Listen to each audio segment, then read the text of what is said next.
এই বাংলাদেশটাকে মাইরা লাল কইরা ওই কুয়েতের পুলিশ উল্টা করে ঝুইরা পিটাইছে। কি করে পিটাইছে? উল্টা কইরা ঝুইলা পিটাইছে, ঝুলাইয়া। কেন? কারণ সে ইরানের পক্ষে পোস্ট দিছিল। ওকে ধৈরা বলছে, তুই বেটা কি আয়াতুল্লাহ খামিন নাকি? তুই মুসলিম নাকি? ও বলছে যে, ও ভাই ভাই ভুল করছি ভাই, মাইরা লাল করে দিছে। ধরছে ইনতাইতুল্লাহ খামিনি, ইনতা মুসলিম। ভারতের কথাই যদি বলি অথবা আমেরিকার কথাই যদি বলি, তারা প্রচন্ড রকমের ভালো দেশ। তারা কেন ভালো দেশ? আপনি একটা আমেরিকান সিটিজেনকে ফুলের টাকাটা দিবেন, আমেরিকা দরকার হলে 5,000টা আপনার দেশের লোক মেরে ওই লোকটাকে উদ্ধার করে নিয়ে আসবে। আপনি বলতে পারেন যে এই কি করলো আমেরিকা, জালে 5,000 লোক মেরে ফেললো, সব তছনছ কইরা ফেললো। ইয়েস, কারণ একজন ইউএস সিটিজেনের দাম 5,000 অন্য যে কোনো সিটিজেনের থেকে, 5 লাখ 5 কোটি অন্য যে কোনো সিটিজেনের দামের থেকে বেশি। তুই বেটা ইরানের পক্ষে চিল্লাবি কেন? ইরান তোর কি ভাল লাগে? কিসের জন্য লয়ালটি ইরানের প্রতি? ইসলামের জন্য লয়ালটি? কুয়েত কম ইসলামিক দেশ? আমি ইরানের একটা ভিডিও ছাড়ছিলাম আমার মোবাইলে, আমি টিকটকে পোস্ট করছিলাম। টিকটকে 2 লাখ ভিউ হয়েছিল, 93,000 লাইক হয়েছিল। আমার ইরানের দেশদ্রোহী বানায়, আমার ইরানের সাপোর্ট বানায়, আমার রিমাইন্ড দিছে, মারছে, সব কিছু করছে। আমাকে ধরছে, আমার কফিলানা ধরাই দিয়ে গেছে, আমার আই ট্র্যাক করে ধরছে, আমার মোবাইলে ট্র্যাক করে ধরছে আমারে। আমার কফিলে আইসা মানে বলতেছে, তুমি কি আয়াতুল্লাহ খামেনি, তুমি কি মুসলিম? পরে আমি কইছি, দেখ বাবা আমার গলদ হইছে, আমার ভুল হইছে। তারপর ওরা মনে করলেন প্রায় 7-8 ঘন্টা মারছে, রিমাইন্ড দিছে। শুধু আমার না, হাজার হাজার বাঙালি আছে বর্তমান কুয়েতের অবস্থা খারাপ। আমি নিজে ব্যক্তিগতভাবে কমু কুয়েতে জানি কেউই না যায়। রিয়েলিটিতে আসেন। রিয়েলিটি অনুযায়ী রাষ্ট্রের কনসেপ্ট যদি বিশ্বাস করেন, তার মানে হচ্ছে যে আমার রাষ্ট্রের লোকজন সবচেয়ে দামি, বাকি রাষ্ট্রের লোকজনের জীবনের দাম আমার থেকে একটু কম। এর উদাহরণ যদি দিই, ভারতের কথাই যদি বলি অথবা আমেরিকার কথাই যদি বলি, তারা প্রচন্ড রকমের ভালো দেশ। তারা কেন ভালো দেশ? আপনি একটা আমেরিকান সিটিজেনকে ফুলের টাকাটা দিবেন, আমেরিকা দরকার হলে 5,000টা আপনার দেশের লোক মেরে ওই লোকটাকে উদ্ধার করে নিয়ে আসবে। আপনি বলতে পারেন যে এই কি করলো আমেরিকা, জালে 5,000 লোক মেরে ফেললো, সব তছনছ কইরা ফেললো। ইয়েস, কারণ একজন ইউএস সিটিজেনের দাম 5,000 অন্য যে কোনো সিটিজেনের থেকে, 5 লাখ 5 কোটি অন্য যে কোনো সিটিজেনের দামের থেকে বেশি। এই প্রতিশ্রুতিটাই রাষ্ট্র তার জনগণকে দেয়। তো বাংলাদেশিদের মধ্যে একটা কি বলবো বদভ্যাস আছে যে তারা যে কাউকে যে কোনো সময় কারো দালাল হিসেবে ট্যাগ দিতে ভালোবাসে। মানে যেই জাতি চিন্তা করতে জানে না, ক্রিটিক্যাল থিঙ্কিং এর ক যার কাছে নাই বা সিও যার কাছে নাই, এরা করে কি, কিছু একটা ঘটতে দেখলে এদের মস্তিষ্ক এটার একটা ব্যাখ্যা চাই, এবং সে ব্যাখ্যাটা হইতে হবে কি, যত কম চিন্তা কইরা ব্যাখ্যা পাওয়া যায় ততই ভালো। যেমন আমি স্বাধীনতার ঘোষণা নিয়ে পোস্ট দিলে ইমিডিয়েটলি তাদের মাথায় কাজ করবে কি, এই কথাটা কেন বললো, ও নিশ্চয়ই বিএনপির দালাল, ঠিক এই কারণে বলছে, আর কোনো কারণ তো থাকতে পারে না। 20 মিনিটের মধ্যে এতগুলো জিনিস দেখালাম, দ্যাট ডাজন্ট ম্যাটার।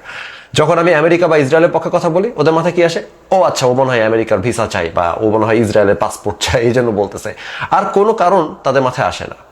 তো এখন এই মানুষগুলোর যে সমস্যা, বাংলাদেশের জাতির যে সমস্যা, সেটা হচ্ছে যে তারা এই ধরনের কথা বলে, আমাকে বিভিন্ন ধরনের দালাল ট্যাগ দিতে থাকে, এবং আপনি জানেন যে অন্যদেরকে আবার অন্য ধরনের ট্যাগ দিতে থাকে, যেন পুরোটার মধ্যে কোনো কারণ থাকতে পারে না।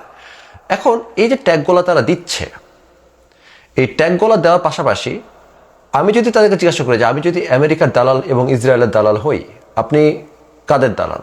ও বলবে আমি বাংলাদেশের দালাল। এবং তারপর যদি প্রশ্ন করি যে আমেরিকা এবং ইসরায়েল প্রসঙ্গে, ভারত এবং পাকিস্তান প্রসঙ্গে, চায়না এবং ইউরোপিয়ান ইউনিয়ন প্রসঙ্গে আপনাদের বাংলাদেশি জমের পক্ষ থেকে আপনার ফরেন পলিসিটা কি? এদের মধ্যে কেউ কেউ বলবে কি, না আমরা আমেরিকার সাথে কোনো ধরনের ইয়ে করবো না, ভারতের সাথে কোনো ধরনের চুক্তি করবো না, সমানে সমানে 50-50 চুক্তি করব। আমি বলবো যে আপনি যদি প্রত্যেকটা চুক্তি খুলে দেখেন, ভারত, জাপান যাকে আপনারা বন্ধুরাষ্ট্র মনে করেন, রাশিয়া যাকে আপনারা বন্ধুরাষ্ট্র মনে করেন, আমেরিকা, এ থেকে শুরু করে যতগুলো দেশের সাথে বাংলাদেশ যতগুলো চুক্তি করছে, সব জায়গাতে বাংলাদেশ 80% হারছে। এবং আগামীতেও ভবিষ্যতেও যত পৃথিবীর যত দেশের সাথে যত রকম চুক্তি হবে, বাংলাদেশ 80% হারবে এবং অন্যান্য দেশটা 80% জিতবে। তার মানে কি বাংলাদেশ ভারতের অঙ্গরাজ্য? তার মানে কি বাংলাদেশ রাশিয়ার অঙ্গরাজ্য, চায়নার অঙ্গরাজ্য, ভারত বা আমেরিকার অঙ্গরাজ্য? কিছুই না। কিন্তু বাংলাদেশের ওই লেভারেজটা নাই। আমাদের দেশপ্রেমের একমাত্র নিদর্শন হইতে পারে যদি আমি বাংলাদেশের পক্ষে যদি আমি 20% উইন নিয়ে আসতে পারি, এবং তারপর যদি দেখি কেউ একজন 10% উইন নিয়ে আসতেছে, তাকে বলবো তুমি অযোগ্য, কারণ তুমি 20% উইন আনতে পারতা, তুমি 10% আনছো। That's it. আমি কিন্তু এটা চাবো না 50-50 বা 50-50 করার মতন ডিল করার ক্ষমতা বাংলাদেশের নাই। এখন এই কথাগুলো যে বললাম, কারণ যে মানুষগুলা আমাকে দালাল বলতেছে, সে আমেরিকার সাথে কি করবে চুক্তি করতে গেলে? বলবে আমেরিকা তোমাকে আমি গুনি না, তারপরে আমেরিকা লাল করে দিবে, সেটা বাংলাদেশের জন্য খুব ভালো হবে।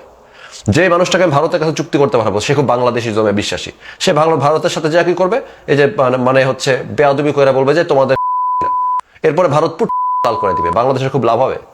এই বোকাচোদারা কি বাংলাদেশি? এরা কি বাংলাদেশি জমে বিশ্বাসী? এরা কি বাংলাদেশ ফার্স্টে বিশ্বাসী? তাহলে তুই ভারতের সাথে ভদ্রতা করে কথা বলতি, ভারত যদি আমাদের 20% নিয়ে আসতি, 80% তো যাবেই। যদি তুই বাংলাদেশি হইতি, বাংলাদেশের প্রতি তো যদি প্রেমই থাকতো, তুই তাহলে আমেরিকার কাছে যাইতি, যা তুই আমেরিকার কাছ থেকে 20% নিয়ে আসতি, আমেরিকা তো 80% জিতবেই, জাপানের কাছ থেকে 20% নিয়ে আসতি। এটা করার অকাত নাই, সারাক্ষণ শুধু গলার জোর বাংলাদেশ আগে যাবে, ভারত নাকি। তুই ভারতকে শত্রু বানায়, আমেরিকাকে শত্রু বানায় বাংলাদেশের উপকার করলি? তা তো করলি না। বাংলাদেশের কোনো বালের ক্ষমতাও নাই একা একা টিকা থাকার, এবং সেই জিনিসটা আপনি যতই প্রেমের দেশ প্রেমের জন্য বলেন আছে নাই। যে কারণে যারা আমরা প্রকৃত বাংলাদেশ প্রেমী লোকজন, যাদের বাস্তব বুদ্ধি আছে, তারা আমরা আমেরিকা ইসরায়েলে বলয়ে থাকতে চাই। এবং আপনাদের মতো যেসব পণ্ডিত বাঙালি আছে যারা বুঝে না, রাজনীতি বুঝে না, ভূ রাজনীতি বুঝে না, অর্থনীতি বুঝে না, বিশ্ব অর্থনীতি বুঝে না, কোনো বালি বুঝে না, শুধু মুখে কি বাংলাদেশ সবার আগে, কেমনে থাকবে বাংলাদেশ সবার আগে? তুই বেটা কি করস? লোহা উৎপাদন করস তুই? কি কোন বালটা বাংলাদেশ পৃথিবীকে দেয় যেটার জন্য আপনার দিকে সবাই তাকাই থাকবে? 50-50 দিবে ভারত আইসা, আমেরিকা আইসা? কেউ দিবে না। তুমি যদি কূটনীতি সামলাতে না পারো, মারা খাবা। এটার সাথে বর্তমানে আপনারা এই যে কানের সঙ্গে দেখতে পান না, এই জন্য আমার কফিলের ভিডিও। আমাদের কালা কাপড় পাড়ায় মারছে, অনেকক্ষণ ঝোলায় মারছে, মানে এটার মতো আর নির্যাতন নাই। আর মানে যদি না কান্নাকাটি করে বাঙালি রেজাল কেবির, মানে বাঙালির তো অনেক সাহস, তারা কান্নাকাটি করস না কিসের জন্য? বাঙালিকে অনেক নির্যাতন করে ভাই। আপনি এরকম ঘটনার কারণে কি আপনি ছিলেন একা না আরো এরকম আছে? হাজার লক্ষ তো কফিল ভদ্রলোক কি করছেন দেখেন। এই বাংলাদেশটাকে মাইরা লাল কইরা ওই কুয়েতের পুলিশ উল্টা করে ঝুইরা পিটাইছে। কি করে পিটাইছে? উল্টা কইরা ঝুলাইয়া। কেন? কারণ সে ইরানের পক্ষে পোস্ট দিছিল। ওকে ধৈরা বলছে, তুই বেটা কি আয়াতুল্লাহ খামিন নাকি? তুই মুসলিম নাকি? ও বলছে যে ও ভাই ভুল করছি ভাই, মাইরা লাল করে দিছে। ধরছে ইনতা আয়াতুল্লাহ খামেনি, ইনতা মুসলিম, মানে বলতেছে তুমি কি আয়াতুল্লাহ খামেনি, তুমি কি মুসলিম? পরে আমি কইছি দেখ বাবা, আমার গলদ হইছে, আমার ভুল হইছে। তারপর ওরা মনে করলেন প্রায় 7-8 ঘন্টা মারছে, রিমাইন্ড দিছে। শুধু আমার না, হাজার বাঙালি আছে। বর্তমান কুয়েতের অবস্থা খারাপ। আমি নিজে ব্যক্তিগতভাবে কমু কুয়েতে জানি কেউই না যায়। আর আপনি বলবেন যে কুয়েত তো মুসলমান দেশ, কেন এরকম করলো? এখন বাঙালিকে যেটা বললাম, তারা এই মুহূর্তে আবার বলবে কি কুয়েতও তো আমেরিকার দালাল, এটা বলবে কাতারও তো সবাই আমেরিকার দালাল। এত সোজা না জিনিসটা হচ্ছে যে কুয়েতের লোকজন দেশপ্রেমী। ইরান কুয়েতকে বোমা মারতেছে, কুয়েত ইরানের গোয়া মায়েরা লাল করে দিবে। মুসলিম উম্মাহ বইলা কিছু হয় না, মুসলিম বিশ্ব বইলা কিছু হয় না। মানুষ এখনো যথেষ্ট পরিমাণে ট্রাইবাল, এবং মানুষ তার এথনিসিটি এবং তার জাতিসত্তার জন্য একত্র হয়ে থাকে। এথনিসিটি এবং জাতিসত্তার বাইরে গিয়ে একত্র হওয়ার একমাত্র উদাহরণ হচ্ছে আমেরিকা, যারা মুসলিম দেশ না। মুসলিমরা, মুসলিম বলে কোনো জাতি নাই। আপনাদের ডিলিউশন থাকতে পারে, কিন্তু কাতার জানে যে আমারে কুয়েত এসে বোমা মেরে দিতে পারে, কাতার জানে যে আমার ইরান বোমা মেরে দিতে পারে। মুসলিম টুসলিম বলে কোনো কথা নাই। কিছু বোকাচোদা বলতেছেন না, ভাতৃ নাই কোনো এখানে। যদি আমার বর্ডার থাকে, তাহলে বর্ডারের ভিতরে জিনিসপাতি আমার, মি অ্যান্ড মাইন, আমাকে প্রোটেক্ট করতে হবে। বাংলাদেশ সম্পর্কে আমার মতো লোকজন যারা চেষ্টা করতেছি বাংলাদেশের জন্য কিছু করতে, তার মানে হচ্ছে যে ওই ভূখণ্ডের মধ্যে যে মানুষগুলো আছে সেগুলো বাংলাদেশি, তাদের জন্য যেটা ভালো হবে সেটা করব। ইগো দেখায় লাভ নাই এখানে অমুক তমুক ইমোশনের প্রেম দেখায় লাভ নাই যে মুসলমান আমার ভাই। কোনো মুসলমান আমার ভাই না। আমার ভাই শুধুমাত্র বাংলাদেশের ওই বর্ডারে থাকা লোকজন যারা, তারা সবার আগে আমার কাছে টপ প্রায়োরিটি। এরপরে গোটা বিশ্বের অন্যান্য মানুষ আমার কাছে সেকেন্ডারি প্রায়োরিটি। আমি আপনাকে আরো সহজ করে বলি, রাষ্ট্রের আইডিয়াতে যদি আপনি বিশ্বাস করেন, আমি জানি আপনারা যা জিহাদি তারা বলবেন আমি রাষ্ট্রের আইডিয়াতে বিশ্বাসই করি না, তো মারা খান, পারলে কিছু কইরা দেখায়েন।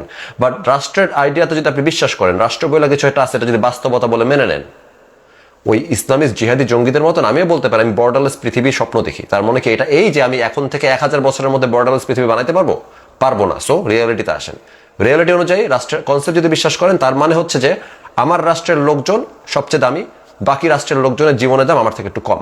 এর উদাহরণ যদি দিই, ভারতের কথাই যদি বলি অথবা আমেরিকার কথাই যদি বলি, তারা প্রচন্ড রকমের ভালো দেশ। তারা কেন ভালো দেশ?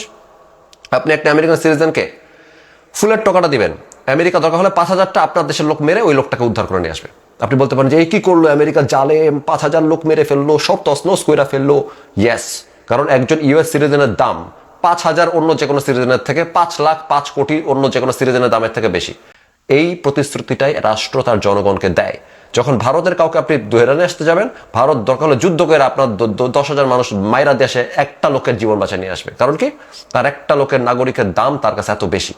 এটাই হচ্ছে রাষ্ট্রের সংজ্ঞা। অর্থাৎ আমার একজন বাংলাদেশিকে বাঁচানোর জন্য আমি দরকার হলে অন্য একটা দেশের সাথে যুদ্ধ করে তাদের অর্ধেক দেশ ধ্বংস করে আমি একটা মাত্র বাংলাদেশের জীবন বাঁচিয়ে নিয়ে আসবো।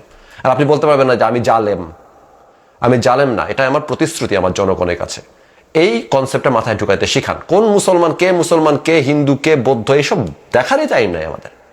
আমার দেশের একটা লোককে আমি উদ্ধার করব।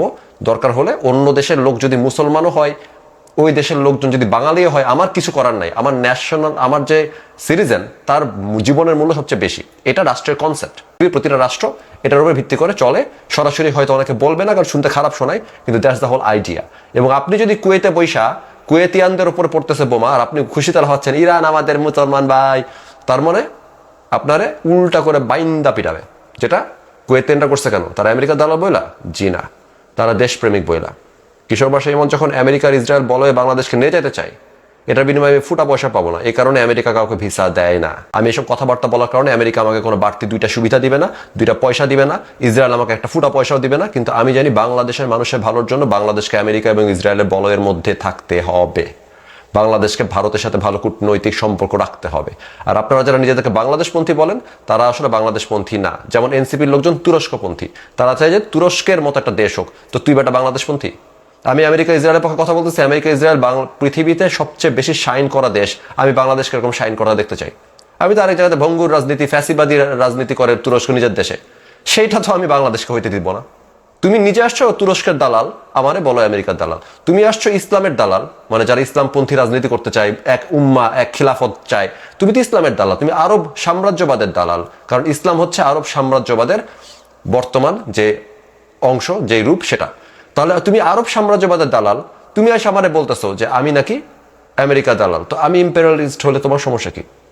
বাংলাদেশের স্বার্থের জন্য আমেরিকার দালালি করাটা সবচেয়ে বেস্ট ডিসিশন, এবং এটা আমি করব। এটাকে আসলে দালালি বলতে চাচ্ছি, আমি এভাবে পুট করলাম যে সেটা দালালি না। আমাকে ভূ রাজনীতির মধ্যে, বিশ্ব রাজনীতির মধ্যে কোনো না কোনো একটা বলয় তো থাকতে হবে। আপনি যদি বলেন আমি নিরপেক্ষ ভাই, আমি কারো পক্ষে নাই, তাহলে আপনি আরো বড় মারা খাবেন। 2 দিন পর পর দেশের মধ্যে আন্দোলন হবে, সরকার পড়তে থাকবে।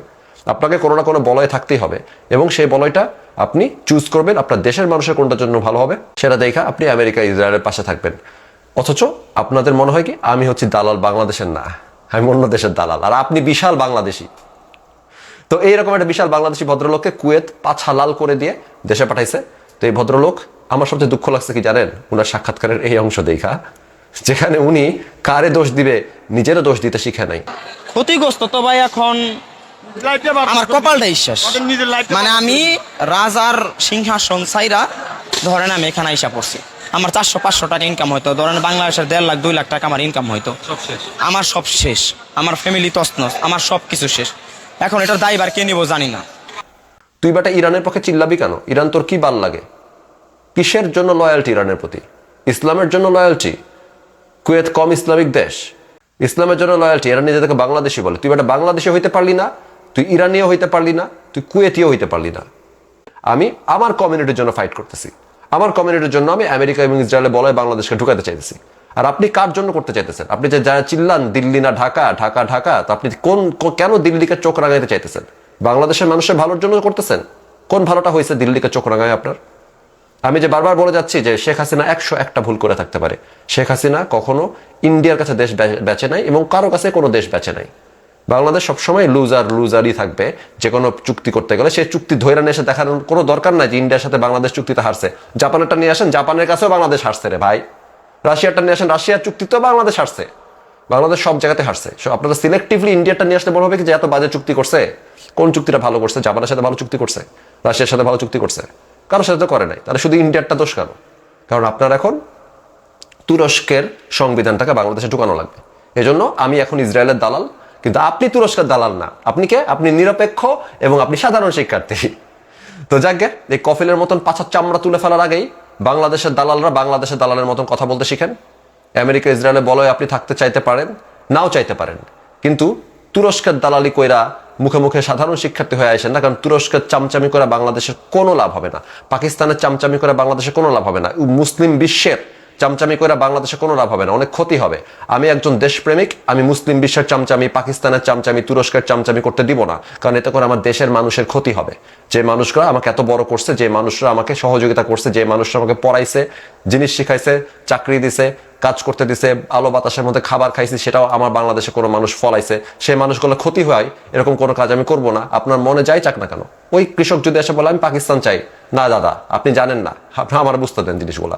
আপনি কৃষক, ফলান মাঠের মধ্যে ফসল, আপনি আমার ঘৃণা করতে পারেন, কিন্তু আমি আপনার জন্য আপনার যেটা ভালো হবে সেটার কথা বলতেছি। এন্ড তারপরও আমি আমেরিকার দালাল আর আপনি হচ্ছেন বাংলাদেশের দালাল।